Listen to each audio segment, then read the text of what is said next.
Bab 142. Apa yang membuatmu gila?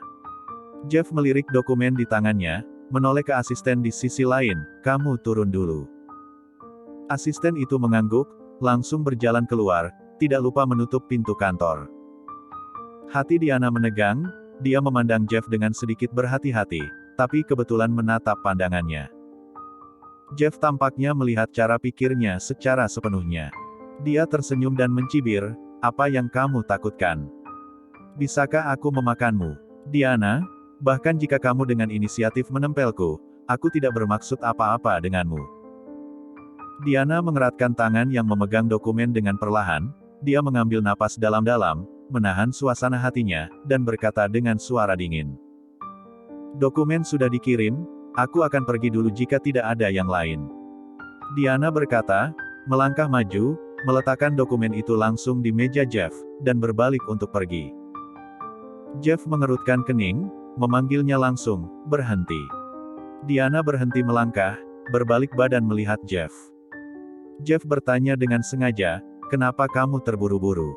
Kamu belum memberitahu saya, kakakku memintamu mengirimkan dokumen, apakah dia mengatakan sesuatu untuk dipesankan kepadaku? Pak Alfred hanya memintaku untuk mengirim dokumen, tidak mengatakan yang lain, Diana menjawab dengan jujur. Jeff mendengus dingin, masih mau mengatakan sesuatu yang lain, pada saat itu, ada ketukan di depan pintu, kemudian, asisten membuka pintu, dan dengan canggung bertanya, Pak Jeff, seseorang mendatangi Anda. Sebelum asisten selesai berkata, sosok berbaju merah masuk, Jeff, aku datang sekarang. Ketika Casey melihat Diana di ruangan, dia tiba-tiba berhenti, dan raut wajahnya berubah. Dia memandang Diana dan Jeff, senyum menawan di wajahnya tiba-tiba menghilang, apa yang kamu lakukan di sini? Diana mengerutkan keningnya, tanpa diduga, kebetulan sekali, dia datang untuk mengantarkan dokumen ke Jeff, pas bertemu Casey, dan juga mereka berdua sendirian di kantor, dengan begini, dia tidak bisa berbicara dengan jelas. Bicaralah. Kamu. Kenapa kamu di sini? Casey menatap matanya, jika Jeff tidak berada di kantor, takutnya dia akan melakukan sesuatu. Aku datang untuk mengirimkan dokumen kepada Pak Jeff, Diana menjelaskan dengan suara dingin, menoleh ke arah Jeff, badannya sedikit condong. Dokumen telah dikirimkan, aku akan pergi dulu. Setelah berkata, dia berbalik dan berjalan pergi. Kamu tidak boleh pergi. Segera raut wajah Casey berubah, dia menggapai bajunya, dasar kamu wanita penggoda. Jeff tiba-tiba berdiri, berjalan dengan cepat, Casey, apa yang membuatmu gila? Pada pertemuan amal terakhir, Diana membiarkan wajahnya yang hilang di depan semua orang, dan dia juga berselisih dengan Jeff lagi dan lagi, dia dari awal tidak tahan lagi dengannya. Secara alami, waktu ini dia tidak bisa memperdulikannya lagi. Jeff, aku tahu, pasti wanita penggoda ini yang menggoda kamu, kan? Dia berkata, satu tangan dengan erat memegang pergelangan tangan Diana, kuku jari panjang yang tertanam di daging Diana, alis Diana berkerut, ingin mengguncangnya tetapi tidak bisa lepas. Jeff melihat tangan Casey dengan erat memegang pergelangan tangan Diana, dia sangat marah, dia mengulurkan tangan, menarik Casey ke samping, lepaskan. Casey tidak bisa berdiri dengan stabil karena kekuatannya yang luar biasa, dia tersandung ke samping, hampir jatuh ke lantai. Jeff melihat ke belakang, melihat deretan beks tanda kuku di pergelangan tangan Diana, hatinya sakit tanpa bisa dijelaskan, dia menyesal, Diana. Tanpa menunggu dia selesai berbicara, Diana langsung berjalan cepat ke pintu, dan tanpa berpaling mendorong pintu untuk pergi. Bang, ketika pintu ditutup, hati Jeff tenggelam. Beberapa detik kemudian, dia berbalik, menatap Casey, yang memegangi rak buku itu dengan nafas panjang, hatinya marah. Dia berjalan ke sampingnya, secara langsung mengulurkan tangan untuk memegang dagunya. Raut wajah Casey menjadi sakit, merasa bahwa seluruh dagu akan dihancurkan, Jeff. Casey, apa yang kamu tidak puas? Kamu datang membuat masalah untukku. Mata Jeff merah, dia bertanya dengan suara yang dalam. Aku telah menghabiskan uang dan sumber daya untukmu. Kamu ingin rekaman film dan menjadi nyonya rumah, aku juga berinvestasi. Apa yang kamu mau sudah kuberi, apa yang kamu tidak puas. Memberiku masalah lagi dan lagi. Jeff memegang dagu Casey, dan air mata kesakitan terpaksa keluar, matanya dipenuhi dengan air mata. Jeff, aku terlalu mencintaimu. Itu sebabnya aku tidak bisa melihat wanita lain. Jeff mendengar kata-kata itu, dan ada kilatan ironi di matanya. Dia melepaskan Casey, mencintai aku. Casey, aku merasa itu murah. Casey memegangi meja, raut wajahnya pucat, dan ada rasa sakit di dagunya. Dia ingin bicara, tetapi dia tidak bisa mengatakannya. Jeff meliriknya dengan dingin, memperingatkan dengan suara yang berat, beri kamu 5 menit, keluar, dan jangan biarkan aku melihatmu lagi ketika aku kembali. Selesai berkata, dia berjalan keluar dari kantor tanpa ragu-ragu. Casey menatap punggungnya, menggigit bibirnya. Semua menyalahkan Diana. Setiap kali karena Diana, Jeff juga akan marah padanya. Casey mengepalkan tinjunya, dalam suasana hati yang campur aduk. Satu hari jika dia tidak menikah dengan keluarga Pratama, maka dia tidak akan aman. Dia harus menemukan solusi. Selama dia menikahi Jeff, jangan katakan satu Diana, bahkan jika itu 10, dia tidak takut. Ketika Diana kembali ke kantor presiden, masih ada sengatan yang sakit di pergelangan tangannya. Kuku Casey yang panjang dan runcing, menusuk pergelangan tangannya, merusak kulitnya. Dia menarik napas dalam-dalam, sebelum sampai pintu kantor Alfred didorong terbuka. Alfred terlihat muram, dia berjalan keluar dengan kaki panjang, Rinus mengikutinya, tampaknya mereka akan keluar untuk mengurus sesuatu. Diana mundur ke satu sisi, Alfred melihatnya, bertanya, apakah dokumen sudah sampai? Diana mengangguk, sudah dikirim. Alfred melihat ekspresinya tidak benar, bertanya, apakah dia mempermalukanmu? Diana ragu-ragu selama setengah detik, segera menggelengkan kepalanya dan menjawab, tidak. Tapi keraguannya yang sekilas, membuat Alfred mengerutkan kening, ada masalah apa? Kamu tidak baik-baik saja. Tidak apa-apa, Diana membantah lagi. Alfred tidak mempercayainya, Diana sudah lama berada di dekatnya, emosi dan ekspresi kecilnya tidak bisa lepas dari matanya. Melihat bahwa Diana menolak untuk mengatakan, dia mengulurkan tangan, menggenggam pergelangan tangan berjalan menuju kantor, tapi Diana seperti terkena luka panas oleh sesuatu, dan menarik keluar tangannya dari tangan Fred. Alfred berhenti sejenak, baru menyadari ada kelainan, ada apa denganmu? Dia melihat Diana menyembunyikan lengan di belakangnya, alisnya menegang, dan tanpa ragu mengulurkan tangan untuk menggenggam pergelangan tangannya. Menaikkan pergelangan bajunya ke atas, melihat deretan luka kuku di pergelangan tangannya, raut wajah Alfred langsung berat, kenapa bisa begitu? Diana membuka mulut, ingin mengelak, tidak apa-apa, aku tidak berhati-hati membuatnya. Tapi Alfred tidak percaya sama sekali. Tanpa memberikan kesempatan untuk berbicara dia menariknya, berjalan cepat ke kantor. Rinus mengikutinya ke pintu, suara dingin Alfred datang, Rinus, pergi cari salep. Rinus mendengar kata-kata itu, segera mengiyakan. Alfred menarik Diana langsung ke kantor, menutup pintu. Segera setelah pintu kantor ditutup, pintu depan kantor Bella yang berada di samping terbuka sedikit. Beberapa asisten magang dan Bella berdiri di kantor presiden, baru saja mereka dapat melihat dengan jelas melalui jendela, bahwa pintu kantor presiden ditutup, tidak bisa menahan untuk menurunkan suara untuk berbicara. Bella berdiri di sana, tanpa sadar mengepal tangannya. Dia sudah lama berpikir bahwa hubungan antara Diana dan Alfred tidak biasa, tetapi tiba-tiba, hubungan mereka jauh lebih rumit daripada yang dia bayangkan. Bab 143. Situasi sama sekali tidak aman. Nona Bella, tidak terduga sekretaris Diana dan Pak Alfred. Seorang asisten magang melihat Bella untuk waktu yang lama tanpa berbicara, dia menoleh untuk melihatnya, memperhatikan raut wajahnya. Bella kembali ke pikirannya, batuk 2 kali, pura-pura terkejut dan berkata, aku tidak menduga itu sebelumnya, aku hanya berpikir bahwa Pak Alfred sangat memperhatikan sekretaris Diana, tetapi tidak menduga.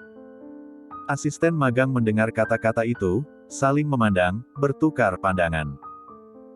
Bella dengan sengaja dan serius mengingatkan kita tahu sudah mengobrol beberapa kalimat, tetapi jangan sembarangan bicara di luar. Tentu saja kita tahu itu, pasti tidak akan sembarangan membicarakannya. Benar. Mari kita tidak membicarakannya, jangan khawatir Nona Bella.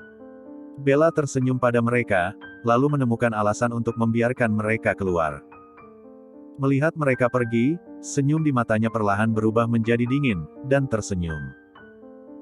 Dia terlalu mengenal asisten magang ini, beritahu mereka apapun, kabar ini bisa tersebar luas dalam waktu kurang dari 3 hari, adanya beberapa asisten magang ini, dia tidak perlu berbicara sendiri. Di kantor presiden yang berada di sebelah, Diana duduk di sofa, digenggam tangannya oleh Alfred, tidak bisa bergerak. Belum mau berbicara. Alfred mengerutkan kening, dengan jelas berekspresi. Diana menarik napas dalam-dalam, mencari alasan yang cocok. Jika dia benar-benar mengatakan yang sebenarnya, bahwa Cassie telah menggenggamnya dengan kuat, itu akan secara tidak langsung menaikkan ketidakpuasan Alfred dengan Jeff.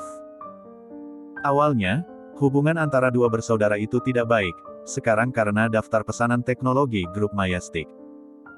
Alfred sedang tidak puas dengan Jeff, dia tidak bisa menambahkan minyak ke api seperti ini. Aku berkata. Diana menatap Alfred dan berkata dengan serius. Sebenarnya, aku hendak keluar setelah mengirimkan dokumen, dan ketika aku berjalan di koridor, aku secara tidak sengaja bertabrakan dengan seorang anggota staf perempuan. Dia menggenggam pergelangan tanganku dengan terburu-buru, jadi ada bekas genggaman seperti ini. Alfred mendengar kata-kata itu, menatapnya untuk berhenti selama beberapa detik, suara dingin itu menjawab, benarkah? Diana mengangguk, tentu saja, itu benar, aku pikir ini hal kecil, jadi aku tidak akan memberitahumu. Alfred mendengarkan kata-kata itu, dan alisnya lebih santai. Rinus mengetuk pintu, membawa salep. Alfred mengulurkan tangan meraih salep, langsung membukanya, dia akan mengoleskannya pada Diana. Rinus tiba-tiba berkata, Pak Alfred, hanya tersisa 20 menit sebelum kita memiliki janji dengan mitra. Diana tiba-tiba teringat, ketika dia kembali tadi, dia sepertinya melihat bahwa dia berencana untuk keluar. Dia dengan cepat berkata, Pak Alfred, ini penting, aku akan mengoleskan salep sendiri. Alfred bahkan tidak mengangkat kepalanya, tangannya menuju ke samping untuk menghindari tangannya. Tidak apa-apa, mengoleskan obat juga adalah masalah penting. Rinus, kamu pergi dulu. Rinus mendengar kata-kata itu, tertegun sejenak, lalu berbalik dan pergi dengan cepat. Diana duduk di sana, melihat pria itu serius dalam setiap gerakan, hatinya menegang, dan jantungnya berdetak lebih cepat. Alfred menekan keluar salep ke jarinya, dengan lembut mengoleskan bekas luka merah di pergelangan tangannya, tanpa tergesa-gesa. Muncul rasa sentuhan hangat di pergelangan tangan, menghangatkan hati Diana untuk sementara waktu, melihat lelaki itu dengan hati-hati memoles luka yang merah terakhir untuknya. Dia tidak bisa menahan diri untuk berbisik, terima kasih. Alfred berhenti bergerak, mengangkat alis dan matanya untuk menatapnya, terima kasih. Diana tertegun, tidak menanggapi, melihat dia berdiri, aku ingat aku mengajarimu bagaimana mengucapkan terima kasih. Dia mengelap salep di jarinya dengan tisu, lalu menatap Diana, senyum di bagian bawah matanya, dan berkata dengan penuh arti, dengan tindakan nyata. Setelah berkata, dia berjalan, langsung ke pintu kantor. Diana tertegun, merasakan jantungnya berdetak tanpa henti, bunyi, bang-bang, terdengar di saraf telinga, seolah-olah tidak ada suara di sekitar, hanya terisa detak jantungnya. Tentu saja dia tahu arti kata-katanya, tetapi dia tidak bisa menahan olokannya, karena dia mengatakan, dengan tindakan nyata, tetapi itu bisa memiliki arti lain. Diana tersenyum, membuat keputusan di dalam hatinya, menunggu ada waktu untuk pulang, dia belajar memasak beberapa hidangan dengan kakak ipar Zhang, dan menghargai dia dengan tindakan nyata. Sampai selesai bekerja, Alfred tidak muncul lagi di perusahaan. Diana mengambil nafas panjang secara diam-diam, berpikir bahwa ini adalah yang terbaik, karena setelah bekerja, dia memiliki hal-hal sendiri yang harus dilakukan. Setengah jam kemudian, Diana sampai di kafe bintang. Setelah menunggu lebih dari 10 menit di tempat sudut kafe, dia akhirnya melihat sosok yang mungkin familiar muncul di pintu. Chenny melihat sekitar, dan akhirnya menemukan Diana di sudut, tersenyum sedikit, dan dia berjalan cepat ke arahnya. Diana, lama tidak bertemu. Chenny sedikit bersemangat, Kedua matanya cerah, Diana segera berdiri, tersenyum, komite olahraga, sudah lama tidak bertemu. Chenny adalah teman sekelasnya di sekolah menengah, dia adalah anggota komite olahraga di kelasnya, orangnya tulus, lumayan, tetapi pada semester kedua tahun ketiga sekolah menengah. Chenny menyatakan perasaan kepada Diana di depan seluruh kelas, Diana menolaknya, dan kemudian hubungan antara keduanya menjadi sangat canggung. Chenny tersenyum, duduk di seberangnya, mereka bertukar salam, kemudian Chenny bertanya, "Kamu tiba-tiba menghubungiku, pasti ada masalah." Diana menggenggam kedua tangannya, diam beberapa saat, menatap Chenny, dan berkata dengan sungguh-sungguh, "Jujur, aku sedang mencarimu kali ini, berharap kamu bisa membantuku." Setelah lulus dari perguruan tinggi, reuni teman kelas, dia secara tidak sengaja mengetahui bahwa Chenny telah menjadi seorang polisi, dan sedang bekerja di Biro Keamanan Publik Kota H. Kali ini dia berencana untuk menyelidiki apa yang dilaporkan ayahnya, dan pertama kali memikirkannya. Chenny tidak menghentikan maksud perkataannya, dan berkata langsung, "Katakanlah, kalau aku bisa membantumu, aku akan membantumu." Diana menarik napas dalam-dalam, perlahan berkata, "Kamu seharusnya sudah mendengar masalah ayahku, Hartono." Melihat Chenny mengangguk, Diana melanjutkan, "Aku tahu ayahku melakukan kesalahan, dan dia dihukum dengan adil, tapi aku masih ingin tahu tentang awal dan akhir dari insiden ini." Apa yang dia katakan tidak cukup langsung, tetapi Chenny mengerti, raut wajahnya menjadi serius, berhenti sejenak, berbicara dengan pelan. "Pada awalnya masalah ini diambil alih oleh Biro Keamanan Umum Kota Pusat kami. Meskipun saya mengerti masalah ini, aku tidak bisa mengungkapkannya terlalu banyak, aku hanya bisa memberitahumu, pada awalnya Hartono hanya dicurigai ketika Biro menerima surat laporan." Diana juga mendengar setelah itu, Biro menerima surat laporan dari orang tidak bernama, jadi dia mengirim seseorang untuk memeriksa ayahnya. Akhirnya, semuanya benar, jadi dia langsung menahan lelaki itu. Tapi dia ingin tahu lebih dari itu. Diana terdiam untuk waktu yang lama, dan akhirnya memberanikan diri untuk mengatakan, "Chenny, aku tahu itu mungkin terlalu kelewatan, tapi aku masih ingin bertanya, bisakah aku melihat isi laporan asli?" Raut wajah Chenny berat, dan dia tidak ragu untuk langsung menolak, "Tidak boleh, kamu tahu dengan jelas, kami tidak dapat mengungkapkan setengah pun informasi dari pelapor. Dan apa yang kami terima dari awal adalah laporan anonim, kami tidak tahu siapa dia, tetapi isi laporan, menurut sistem, tidak dapat diungkapkan." Diana dari awal sudah menduga bahwa dia akan mengatakan itu, dia menggigit bibir bawahnya dan berbisik, "Aku tidak ingin membalas dendam, tapi masalah ini terlalu rumit, mungkin pelapor menentang aku, dengan kata lain, aku tidak aman sekarang." Chenny tertegun, terheran, "Apa maksudmu?"